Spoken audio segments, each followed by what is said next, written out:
आपका कोई formula fail नहीं हुआ, आपका कोई कामकाज या सिलेक्शन जो है आपने किया कैंडिडेट्स का वो भी फेल नहीं हुआ, आपकी नैरेटिव बिल्डिंग भी फेल नहीं हुई, आपका संगठन और चुनाव लड़ने का एकजुट होकर तरीका भी फेल नहीं हुआ, आप में कोई कमी नहीं थी, सारी गलती भाई एसआई की थी, इसीलिए आप जीत गए।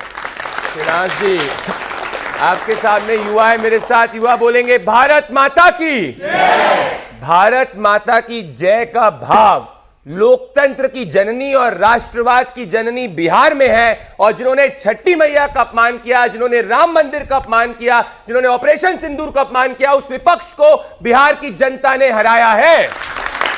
फिनाज जी, आपने इनसे उत्तर प्रदेश की बात पूछी, क्या इन्होंने 3.5 मिनट में 1 सेकंड भी उत्तर प्रदेश के विजन की बात करी? आप युवा बात करी इन्होंने?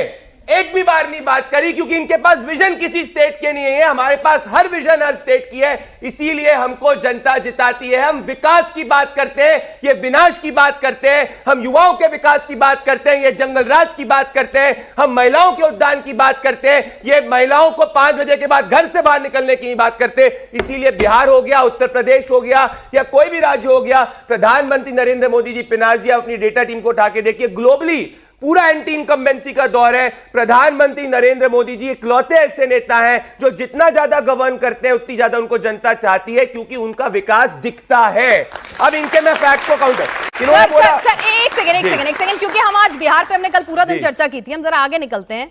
भाई आप लोग मतलब अभी एक दिन रेस्ट ले लें, जश्न मना लें, नहीं, मोदी जी ने कल ही कार्यकर्ताओं को काम दे दिया बंगाल। अब बंगाल कैसे निकलेगा? बंगाल में जंगल राज का फिलॉसफी काम आएगी, वहां दीदी भी तो काम करती है ना। परसों मैं दीदी लालू नहीं है, दीदी अलग नेता है, दीदी तेजस्वी नहीं है। पिनाज जी, हाँ। परसों ही मैं दार्जिलिंग के अंदर था। अच्छा, हमारा हर कार्यकर्ता बूथ पे काम करता है और बूथ पर गांव-गांव जाकर लोगों को जोड़ता है। पिछली बार हम सिंगल लार्जेस्ट ऑपोजिशन की सबसे बड़ी पार्टी बंगाल के अंदर बने थे। हमारा सिंगल डिजिट वोट शेयर था 2016 के चुनाव में, 38% वोट शेयर हो गया 2021 के चुनाव में। अब तो हमको सिर्फ 5% से वोट बढ़ाना है, और 2026 में बंगाल में भारतीय जनता पार्टी की सत्ता आएगी, क्योंकि बंगाल की माता और बहनें ममता बनर्जी से त्रस्त आ चुकी है। मैं 10 सेकंड में जवाब दूंगा, क्योंकि इन्होंने एक मिनट, बंगाल में आपने पिछली बार भी पूरा अपना अमला झोंक दिया था, सब लोग वहां बैठे हुए थे, इसमें कोई दौरान नहीं है, और इसी तरह के बड़े बड़े दावे किए गए थे।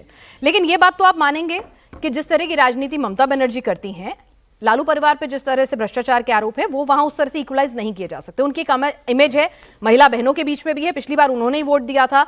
तो आप क्यों इतने बुलिश हो रहे हैं कि आप बंगाल जीत पाएंगे? क्या वजह है? इसकी वजह यह है कि मतलब कुछ मुझे 5 ऐसी चीजें बताइए ना कि मुझे लग रहा है कि भाई ये 5 वजह हैं जो पिछली बार से इस बार बदल गई हैं, इसीलिए मैं बंगाल जीत लूंगा। पहला, 2021 से ज्यादा हमारा संगठन बंगाल के अंदर इस वक्त मजबूत है। दूसरा, हमारा बेस वोट बंगाल के अंदर आ चुका है, जो पिछली बार नहीं था। हम 38% से शुरू कर रहे हैं, जहां हमको सिर्फ 5% इंक्रीज करना है। तीसरा, बंगाल में जब हम ग्राउंड पे घूमते हैं, भयानक महिलाओं और माताओं बहनों के अंदर massive anti incumbency Mamata Banerjee के खिलाफ है, क्योंकि बंगाल की माताएं और बहनें सुरक्षित नहीं महसूस कर रही है।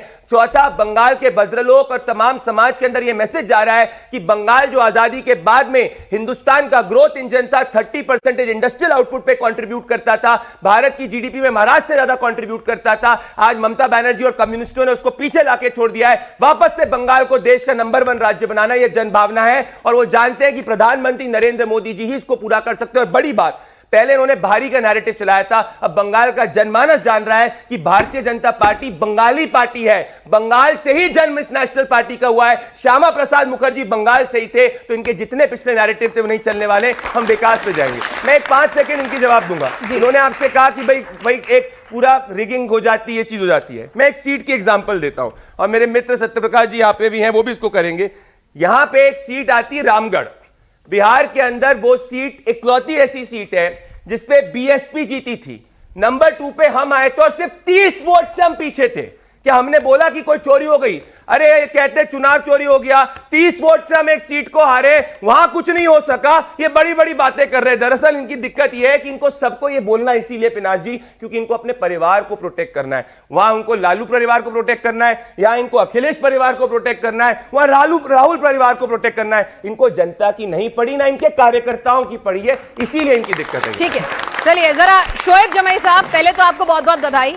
मतलब क्या किया आपने, मतलब क्या क्या फॉर्मूला अपनाया जहां पर तेजस्वी और राहुल पूरी कोशिश में लगे हुए थे कि मुस्लिम वोट तो हमारा है, कंसोलिडेट हो जाएगा इस बार हराने के लिए, बटेगा नहीं कटेगा नहीं, ये पूरा फॉर्मूला चल रहा था। ओवैसी साहब ने कौन सा जादू चला दिया कि आप तो कांग्रेस से भी आगे निकल रहे हैं? असल में दूल्हे भाई का जादू है ही ऐसा कि ज़बरदस्त चलता है। लेकिन सीमांचल के आवाम का शुक्रिया, बहुत ग्रेसफुली सर झुका के इसको कबूल करते हैं और ये एक जिम्मेदारी है। आज का दिन हमारे लिए सोचने का भी मकाम है कि शायद हम और भी सीटें जीत सकते थे। और राजनीति ठंडी राजनीति नहीं की जाती है, संघर्ष किया जाता है, चिलचिलाती धूप में मेहनत किया जाता है, तपती धूप में मेहनत किया जाता। और हमारे बिहार की यूनिट ने, हमारे साथियों ने वो संघर्ष किया जिसका इनाम मिला। जनता ने भरोसा किया, एक ऑप्शन के तौर पर जो है एमआईएम को देखा उन्होंने सीमांचल में, और जनता का मत आपके सामने है। हम किसी को इल्जाम नहीं लगाते। तो क्या करेंगे इस बार? हमारे ऊपर सारे फिर से टूट के इधर उधर चले जाएंगे या बचे रहेंगे इस बार? जिन्होंने पिछली बार गलतियां की उनका क्या हाल हुआ आप देख लिए। जो कि हाट का जो हमारा विधायक जो आरजेडी में चला गया था वो चौथे नंबर पर आया, जबकि वो मंत्री थे बिहार में, शहनवाज हुसैन। तो लोगों ने देख लिया। तो लोकतंत्र में कभी भी ये नहीं समझना चाहिए कि हमारी बपौती है, जनता कभी भी ड्रिफ्ट कर जाती है। इस बार एमआईएम ने दिखा दिया कि 2020 हमारा फ्लूक नहीं था, बल्कि वी कैन रिपीट दैट, और रेप्लिकेट किया हमने, उससे बेहतर परफॉर्म किया।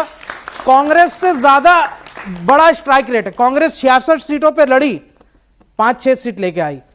हम 20 सीटों पे लड़े और हम 6 सीटें लेके आए। हमारा स्ट्राइक रेट 3 गुना ज्यादा है कांग्रेस से। अब कैसे कैसे आपने मुस्लिमों को ये मनाया कि भाई कांग्रेस के साथ मत जाओ? देखिए, क्योंकि वो तो कांग्रेस तो मुसलमानों की हितैषी है। हमने पहले ये मोदी कहा जी कहते हैं माओवादी मुस्लिम लीग पार्टी है। ये जो जहन में जो लोगों ने चलाया था ना कि ये तो बी टीम है जी, वोट कटवा है, फिर 10 सीटें हरवाई आपने। सुनिए, अब मैं बताता हूँ किसने किसकी हटाई। नहीं, देखिए अभी आंकड़े भी रखेंगे आपके सामने। तो पहले हमने कहा कि 6 सीटें आप हमें दीजिए, गठबंधन कीजिए हमारे साथ। उन्होंने अहंकार और घमंड में नहीं किया, ठीक है। उसके बाद जब 6 सीटें नहीं दी हैं तो कहते हैं कि भाई मुख्यमंत्री जो बनेंगे वो यादव समाज से बनेंगे और साहनी समाज से जो है वो उप मुख्यमंत्री बनेंगे, और मुसलमान क्या दरी बिछाएगा। तो मुसलमानों को ये लगा कि जिस 18% समाज की आप बात नहीं कर रहे, उसका तिरस्कार कर रहे, वो कहां जाएगा। अब ये जो रिजल्ट आया है, इन्होंने कहा कि हमारे ओवैसी साहब को तेजस्वी जी ने कहा एक्सट्रीमिस्ट है, हालांकि उनको स्पेलिंग नहीं आती कोई इंग्लिश में। एक्सट्रीमिस्ट है हम, और हमें एक्सट्रीम प्यार मिला है सीमांचल की जनता का, बिहार की जनता का। बहुत बहुत शुक्रिया। अब हमें कहा गया वोट कटवा। 6 ऐसी सीटें हैं जहां कांग्रेस ने हमारे वोट काट लिए। अगर ये कांग्रेस वोट ना काटती तो हम उनको वोट कटवा कह रहे हैं जी, आंकड़ों के साथ। वक्त बदल गए, जज्बात बदल गए। हाँ? देखिए, वो ठाकुरगंज एक ऐसी सीट है जहां पे जेडीयू जो है वो नंबर 1 पे रही, और 700 वोट से हमारे कैंडिडेट सेकंड नंबर पे रहे, ठीक है। और 3rd नंबर पे महागठबंधन से कैंडिडेट थे कांग्रेस के। वो जितना वोट कम लाए हैं उतना ही वोट से हमारा कैंडिडेट हारा है। अब बताओ वोट कटवा कौन? ऐसी 6 सीटें हम आपको बता सकते हैं जहां कांग्रेस ने हमारे वोट काट लिए, वरना हम 12 सीटें ला सकते। देखिए, लोकतंत्र जो है ना वो आईना दिखा देता है। हमने ये कहा महागठबंधन से कि आप अपनी स्ट्रैटेजी बदल दिए। आप जो समझते हैं कि हम राहुल गांधी जी बीच में कोलंबिया चले जाएंगे, फिर वहां घूमने चले जाएंगे, फिर नानी घर चले जाएंगे, फिर खाला के यहाँ चले जाएंगे, फिर फूफी के यहाँ चले जाएंगे। भाई, भारतीय जनता पार्टी 24 घंटे राजनीति करती है, तो आपको लड़ाई लड़ने के लिए 24 घंटे का पॉलिटिशियन बनना पड़ेगा। और असदुद्दीन ओवैसी साहब सीरियस हैं बीजेपी के खिलाफ, आरएसएस के खिलाफ। हम 24/7 पॉलिटिक्स करते हैं, इसलिए आज छोटी पार्टी होने के बावजूद भी हमारा इंपैक्ट इतना बड़ा है। चलिए, तो यानी कि